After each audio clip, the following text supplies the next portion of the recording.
Good morning guys. Today's video is ituturo ko kung paano gamitin yung automation sa iPhone. So, ngayon punta tayo dito sa search. And then, i-type natin yung shortcuts.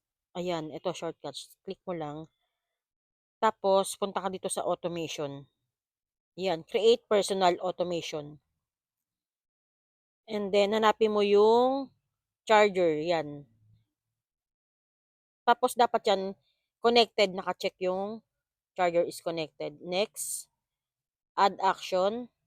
Tapos, type mo dito, speak text. Ayan, speak text. Click natin yan. Pindutin mo tong text para makapag-type ka yan.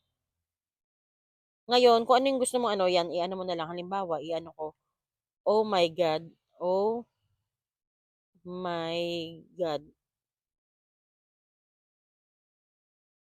I'm Lobat.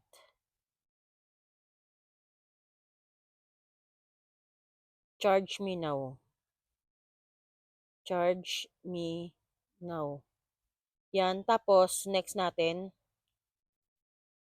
Tapos, dapat itong ask before running, i-off mo yan. Don't ask. Tapos, done. Ayan na siya. Naka-save na yan dyan. Tapos, alis na tayo dito. Ngayon, charge na natin siya. Yan.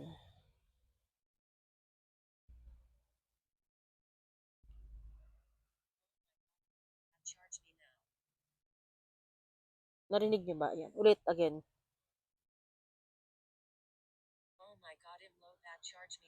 Ayun. So, yun na yung lumabas. Ganun lang naman, di ba madali?